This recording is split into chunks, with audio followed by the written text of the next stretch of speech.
Halo bung-bung semua, baiklah mari kita lanjutkan series Mahmilub G30S dengan terdakwa Dr. Subandrio. Kita sudah memasuki episode ke-68. Kita akan mendengarkan keterangan Letkol Udara Heru Atmojo. Keterangannya tidak langsung di persidangan, namun lewat pemeriksaan tertulis. Baiklah, sebelum kami lanjutkan, kembali kami tegaskan Testifiles hanya menyajikan dokumen, testimoni, dan hasil penelitian para peneliti dan lembaga. Kami tidak menghadirkan teori atau pendekatan apapun. Sekali lagi, Bung-Bung juga harus menelaah versi-versi lainnya. Narator hanya membacakannya saja.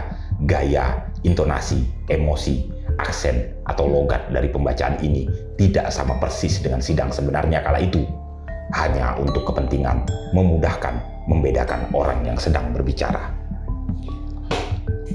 Berita acara pemeriksaan. Pada hari Senin tanggal 4 Juli 1966, kami, nama Tahir, pangkat Letnan Kolonel CPM, jabatan Perwira Pelaksana Tim Pemeriksa Pusat, dan Durmawel Ahmad, Sarjana Hukum, pangkat Letnan Kolonel CKH, jabatan Kepala Bagian 3, penuntutan _auditur pada staf Odjen Angkatan Darat dan dibantu oleh Munir Binung. Ketiganya berdasarkan Surat Keputusan Panglima Komando Operasi Pemulihan Keamanan dan Ketertiban nomor Kep 033-5-1966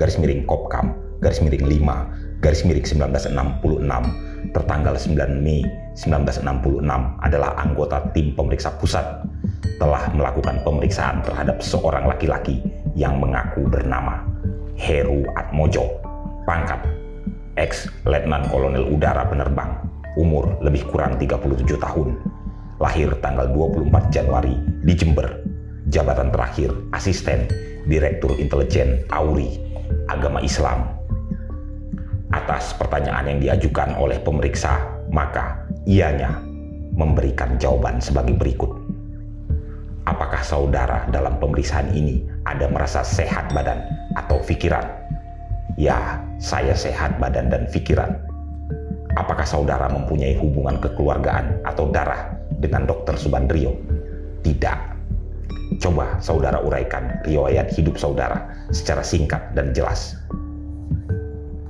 Pendidikan sekolah rakyat 6 tahun dan tamat tahun 1942, SGM selama 3 tahun dan mendapat keterangan tahun 1947. Sekolah menengah atas selama 3 tahun, tamat 1952. Pendidikan militer, sekolah penerbang, dan tamat tahun 1954. Sekolah instruktur penerbang pada tahun 1955. Sekolah intelijen udara di Amerika Serikat tahun 1962. Sekolah staf dan komando AU tahun 1964. Pengalaman Trip Yon 4000 Jawa Timur tahun 1945 sampai 1950. Instruktur penerbang pada tahun 1955 sampai 1957. Penerbang transport Skuadron 2 tahun 1957 sampai 1958. Penerbang pemburu Skuadron 3 tahun 1958 sampai 1960. Perwira Operasi MBAU tahun 1960 sampai 1962. Asisten Dir Intel Udara tahun 1962 sampai 63. Asisten Dir Intel Produksi tahun 1965. Coba saudara ceritakan bila dan di mana serta dari siapa saudara mengetahui atau mendengar bahwa Paduka Yang Mulia Presiden Soekarno dalam sakit yang serius.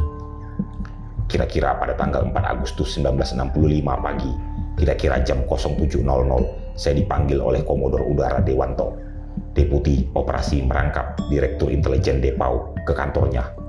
Selain dari saya dipanggil Komodor Leo Wetimena, Kolonel Udara Sunario, Kolonel Udara Wisnu. Di situ secara singkat Komodor I Dewanto menjelaskan Paduka Yang Mulia Presiden Soekarno dalam keadaan sakit keras dan keadaannya sekarang belum diketahui apakah kesehatannya berangsur membaik atau bertambah buruk. Kemudian kami diajak bersama ke rumah Menteri Panglima Angkatan Udara Laksamana Udara Omar Dhani di Kebayoran Baru, Jakarta. Di rumah Menteri Panglima Angkatan Udara Omar Dhani, kami mendapat penjelasan dari Menpangau Omar Dhani bahwa Paduka Yang Mulia Presiden Soekarno dalam keadaan sakit keras dan sedang diusahakan untuk mendapatkan keterangan-keterangan dari perkembangan kesehatan Paduka Yang Mulia Presiden melalui Laksamana Muda Sri Mulyono Herlambang yang berada di istana, dan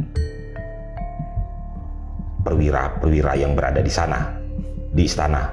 Dengan sakitnya Paduka Yang Mulia Presiden ini, yang penting bagi kita kewaspadaan terhadap kemungkinan-kemungkinan dari tindakan-tindakan golongan-golongan, antara lain Dewan Jenderal.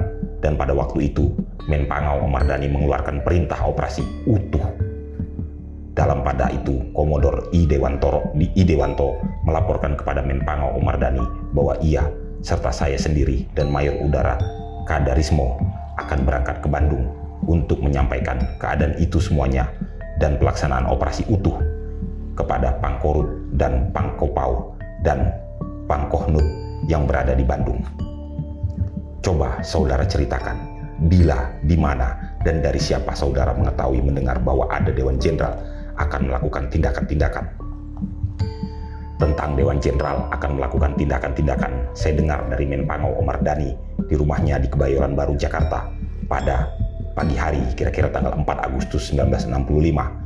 Akan tetapi tentang Dewan Jenderal itu sendiri telah saya dengar kira-kira permulaan bulan Juli 1965 dari Menpangau Omar Dhani di rumahnya dalam memberikan briefing yang berhubungan dengan KAA.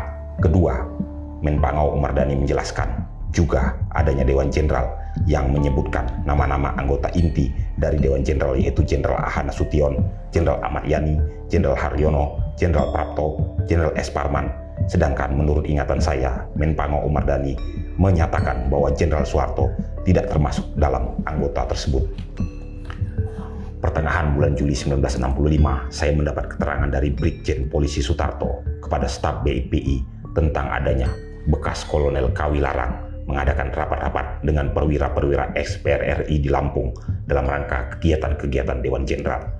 Sedangkan sebelum ini, kira-kira seminggu sebelumnya itu, Brigjen Polisi Sutarto menyerahkan satu dokumen yang berwujud staff paper yang dibuat oleh Brigjen TNI Sukendro, dan Brigjen Polisi Sutarto menjelaskan bahwa dalam dokumen tersebut ditentukan Badan Pembina Karyawan Angkatan Darat yang merupakan pemberi nasihat atau bahan kepada Menpangat dalam soal-soal militer, sosial, politik, ekonomi, dan kebudayaan, dan bahwa apabila paper itu dilaksanakan maka semua kehidupan kita akan dikuasai oleh Angkatan Darat, sedangkan badan tersebut merupakan sisi bagi Menpangat. Kemudian dokumen tersebut setelah saya buat kopinya sesuai dengan perintah Komodor Udara I Dewanto, dokumen tersebut saya kembalikan kepada Brigjen Polisi Sutarto. Perlu saya jelaskan di sini bahwa dokumen tersebut tanpa tanda tangan dari Brigjen TNI Sukendro, hanya diduga dibuat oleh Brigjen Sukendro karena ada namanya tercantum di bawah. Pada tanggal 30 September 1966 sore harinya, dalam suatu briefing, Menpangau Omar Dhani juga menyinggung soal bahwa bekas Kolonel Kawilarang telah mengadakan rapat-rapat ex perwira-perwira PRRI dalam rangka kegiatan-kegiatan Dewan Jenderal, sedangkan saya tidak pernah merasa melaporkan itu kepada siapapun juga. Coba saudara ceritakan, bila, di mana, dan dari siapa, serta dalam rangka apa saudara menerima dokumen Gilchrist yang menyebut antara lain Our Local Army Friends. Fotokopi dari dokumen konsep Gilchrist itu yang diperlihatkan kepada saya oleh pemeriksa adalah benar sesuai dengan apa yang telah saya terima, saya baca sebelum pemeriksaan ini. Kira-kira di bulan Juli 1965, saya menerima dari Mayor Udara Surono, Asisten Direktur Intel atau Security yang bertugas dalam rangka koordinasi dengan BPI. Dokumen tersebut di Departemen Auri yang menurut keterangan Mayor Udara Surono, dokumen tersebut diperoleh dari BPI, dan saya menerima dokumen itu dari Mayor Surono dalam rangka tugas pengumpulan keterangan-keterangan dan bahan-bahan intelijen. Coba saudara ceritakan di mana-mana saja, bila dan kapan, dan kepada siapa saudara telah memberikan briefing atau penjelasan mengenai sakitnya Paduka Yang Mulia Presiden Soekarno dan kemungkinan Dewan Jenderal mengambil tindakan-tindakan. Pada tanggal 4 4 Agustus 1965 kira-kira pada sore harinya dalam rangka operasi utuh, Komodor Udara I. Dewanto dan saya sendiri memberikan briefing kepada perwira-perwira staf yang sifatnya terbatas bertempat di kantin Perwira Lapangan atau Pangkalan Auri Hussein Sastra Negara di Bandung. Perwira-perwira tersebut adalah termasuk Korut dan Kopaut dan juga dihadiri oleh Pangko Hanud yang kebetulan berada di Bandung. Dalam briefing tersebut, saya memberikan penjelasan mengenai situasi revolusi kita waktu itu dan mengenai sakitnya paduka Yang Mulia Presiden Soekarno, di mana kemungkinan adanya tindakan-tindakan Dewan Jenderal. Setelah selesai briefing, Kolonel Ashadi Pangkorut menanyakan kepada saya dalam bahasa Belanda, "Heru, het je niet te vergroot?" Dan saya menjawab, "Tidak, dokumen-dokumennya ada pada kita, antara lain dokumen Gilchrist." Dan pada waktu itu saya tidak memperlihatkan dokumen tersebut karena dokumen-dokumen tersebut tidak saya bawa. Apakah saudara dalam memberikan keterangan-keterangan dalam pemeriksaan ini mendapat tekanan-tekanan fisik atau paksaan atau ancaman lain?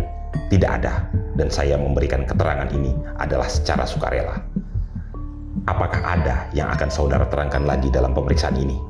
Tidak ada lagi.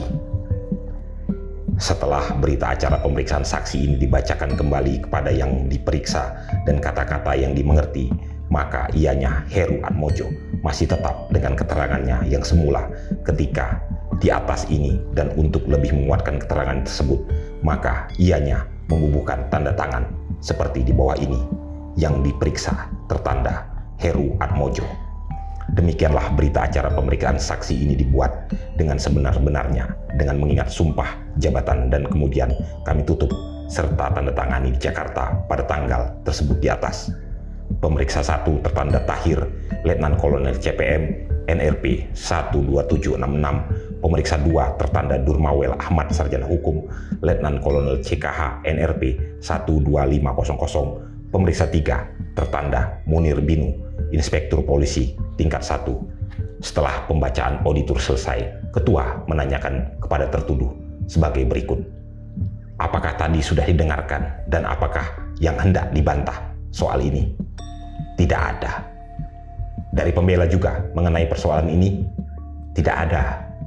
Baiklah, Saudara Bandrio, pemeriksaan untuk siang hari ini saya anggap sudah cukup dengan memeriksa sekian banyak saksi dan akan dilanjutkan nanti malam jam 20.00. Setelah tertuduh dibawa keluar ruangan sidang, sidang ditutup jam 14.00 waktu Indonesia Barat untuk dilanjutkan kembali pada malam harinya yang akan dimulai pada jam 20.00.